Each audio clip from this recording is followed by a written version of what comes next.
austeridad no es imponer pobrismo a los demás. No, pero mira, todos los decrecentistas son monjes cartujos en el fondo. En serio.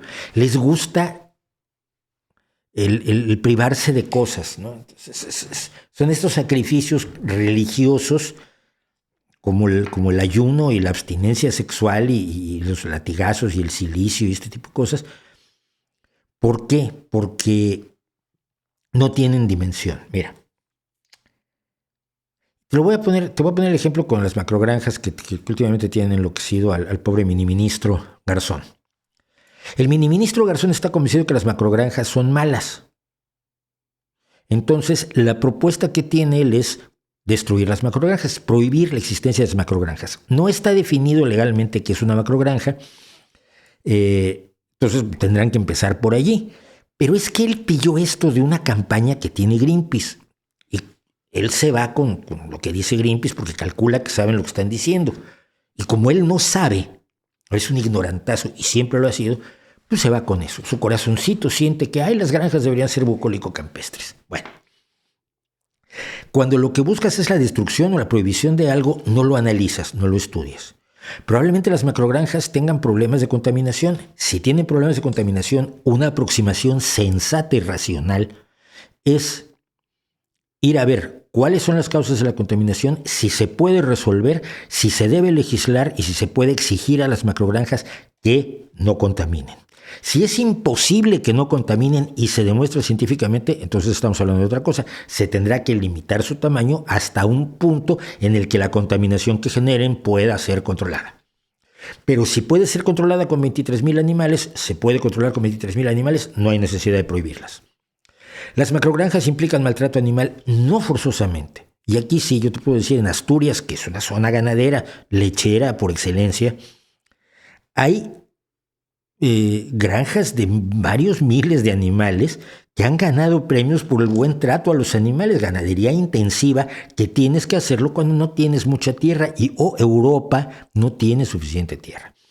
Entonces, ¿es posible hacer una ganadería intensiva que cuide a los animales? Sí, bueno, pues entonces lo que hay que hacer es legislar el maltrato animal y exigir que las macrogranjas cumplan con las leyes de maltrato animal o las multas. ¿Qué más? Se vende carne de mala calidad, cosa que no es cierta. Ahí sí directamente no es cierta, pero bueno, que se estudie, que se analice, que se vea. ¿Cuáles son los elementos que la FAO dice que determinan la calidad de la carne? Y si eso está fallando en las macrogranjas, pues entonces venden carne de segunda y les jodes el negocio.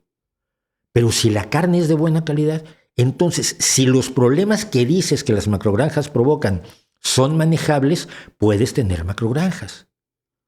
Pueden ser parte del ecosistema ganadero, la ganadería extensiva, la ganadería intensiva, la ganadería industrial y la macroganadería industrial también. ¿Puede tenerse todo esto en un país que necesita una determinada producción cárnica y de leche? No lo sé. Pero yo no tengo que saberlo, debería saberlo el miniministro, y el miniministro tampoco lo sabe. Lo único que quiere es destruir las macrogranjas porque se lo dijo Greenpeace. El decrecentismo hace lo mismo, dice el crecimiento es malo, entonces hay que decrecer. Espera. ¿Por qué es malo el crecimiento? ¿Qué elementos hay? A lo mejor tienen problemas que se podrían controlar. Se han ido controlando los problemas de contaminación, por ejemplo. Hace unas décadas, el Támesis era un drenaje público, un desagüe asqueroso. Y hoy pasas por el Támesis en Londres y hay patitos. Y ahí se meten delfines. Es decir, una cosa es detectar los problemas que tiene un acontecimiento determinado y ver si esos problemas son resolubles o no. Y otra cosa es partir de la base de que es malo y entonces ya no lo tienes que estudiar, ya no tienes que profundizar en ello, ya no tienes que estudiar, ya no tienes que hacer el trabajo que es muy jodido, sino que puedes salir bajo los reflectores con tu pancarta de no a tal cosa. No al crecimiento. ¿Por qué? Es que el crecimiento infinito es imposible ya, pero nadie está defendiendo el crecimiento infinito. ¿Cuál es el problema? No, pues es que no todo el mundo puede tener 25 automóviles. Vale, no todo el mundo puede tener 25 automóviles. Pongámoslo en 20. Ahora, ¿cuál es tu problema?